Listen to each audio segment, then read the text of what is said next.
Hello everyone, welcome to my channel Mahina medico. आज का हमारा टॉपिक है क्लो हैंड। क्लो हैंड एक कंडीशन है जिसमें हैंड की पोजीशन एबनॉर्मल हो जाती है। ये प्रॉब्लम डेवलप होती है अल्नर नर्व की वजह से और अल्नर और मीडियल नर्व दोनों भी इन्वॉल्व हो सकती है। इस कंडीशन में hyper extension of the metacarpophalangeal joint और flexion of the interphalangeal joint. Pain और डिस्कम्फर्ट लगने लगता है हैंड और फिंगर्स में। इसका ट्रीटमेंट फिज़िकल थेरेपी करा सकता है। जो मसल्स टाइट हो गई है उनकी को स्ट्रेचिंग कर सकते हैं और जो मसल्स वीक हो गई हैं उनकी स्ट्रेंथनिंग एक्सरसाइज करा सकते हैं। स्प्लिंट या ऑर्थोसिस पहन सकते हैं सपोर्ट के लिए और सर्जरी करा सकते हैं। जो टेंडन है वो रिलीज़ कराने के लिए जो टाइट हो गए हैं और जो मसल्स हैं नर्व्स है वो डैमेज हो गई है उनके रिपेयर के लिए। Claw hand is an abnormal hand position that develops due to a problem with the ulnar nerve or both ulnar and medial nerve. Claw hand एक abnormal hand position है जो डेवलप होती है ulnar nerve और ulnar और medial nerve की वजह से। A hand in ulnar claw position will have the fourth and fifth finger extended at the metacarpophalangeal joints and flexed at the interphalangeal joint. इस कंडीशंस में fourth and fifth finger extend हो जाती है, मेटाकार्पोफेरेंजियल joint extended हो जाते हैं और interphalangeal joint flexed हो जाते हैं। The patients with the condition can make a full fist but when they extend their finger the hand posture is referred to as the claw hand. इस condition में patient मुट्ठी बना सकता है लेकिन जैसे ही वो हाथ को खोलेगा उसके हाथ फिर से क्लो हैंड में कन्वर्ट हो जाएंगे और डेली एक्टिविटीज़ परफॉर्म करने में उससे प्रॉब्लम आएगी। Type of claw hand two part में डिवाइड किया गया है। फर्स्ट है पार्शियल और सेकंड है complete. Partial involving only ulnar two digit as an isolated ulnar nerve palsy.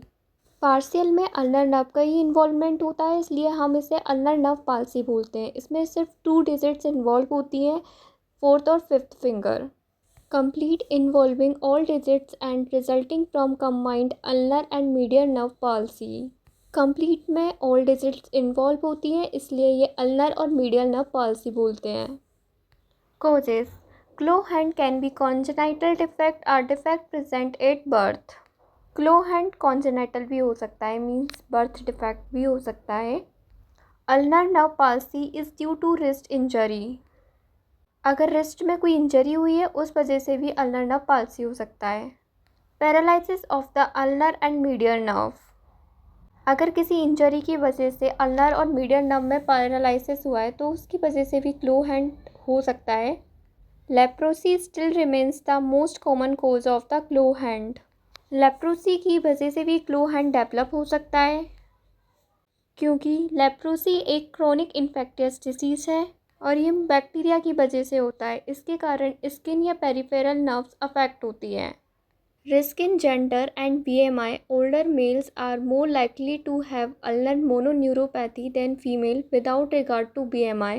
95% of females with a BMI less than 22.0 have a higher risk of ulnar nerve damage from a lack of adipose cushion.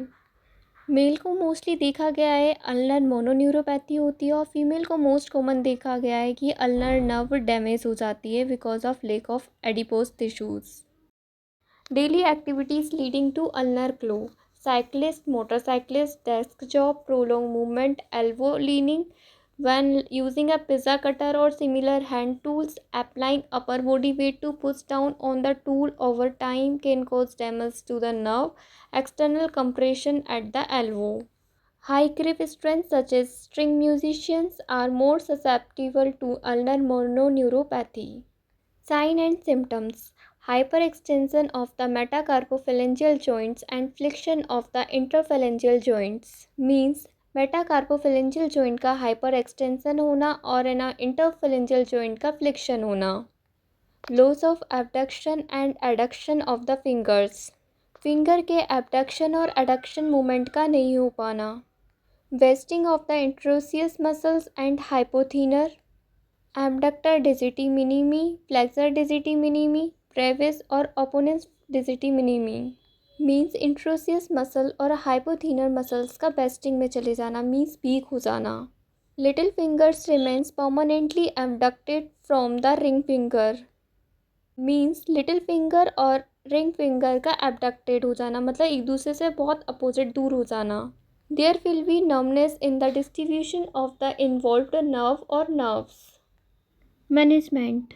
Surgical treatment.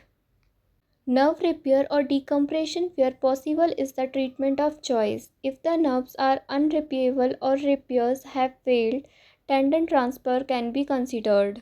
Tendon transfer at best correct the claw deformity and thumb collapse, but do little to restore the functional disability of loss of abduction, adduction of the fingers और thumbs collapse. अगर nerve repair हो सकती है तो ये treatment हमारी choice से है कि हमें सर्जरी करानी है या नहीं करानी है। अगर नर्व्स अगर अनरिपेयरेबल है, अगर वो ठीक नहीं हो सकती हैं, तो हमें टेंडन का ट्रांसफ़र कराना चाहिए, हमें सर्जरी कराना चाहिए। टेंडन ट्रांसफ़र बेस्ट मेथड है क्लो डिफॉर्मिटी के लिए, और जो फंक्शंस जो एबिलिटी नहीं कर पा रहे हैं, हैंड की ग्रिपिंग या कोई भी हैंड की पोजीशन में प्रॉब्लम आ रही है, उसके लिए हम सर्जरी करा सकते हैं, जिससे कि हम वो फंक्शनल एक्टिविटी को रिस्टोर कर सकें। Hand and finger exercises. Fist. Make a gentle fist with thumb wrapped across the fingers and hold it for 30 to 60 seconds. Then release and spread the hand wide. Try to do this at least 4 times with each hand. हम मुट्ठी बना सकते हैं और उसको hold करेंगे 30 से 60 second. Then फिर हम हाथ को खोल लेंगे। ये एक्टिविटीज़ को हम 4 टाइम्स करेंगे और ज़्यादा भी कर सकते हैं। हम स्ट्रेचिंग कर सकते हैं। स्क्विज द बॉल, हम बॉल को स्क्विज कर सकते हैं स्ट्रेंथ के लिए। Thank you.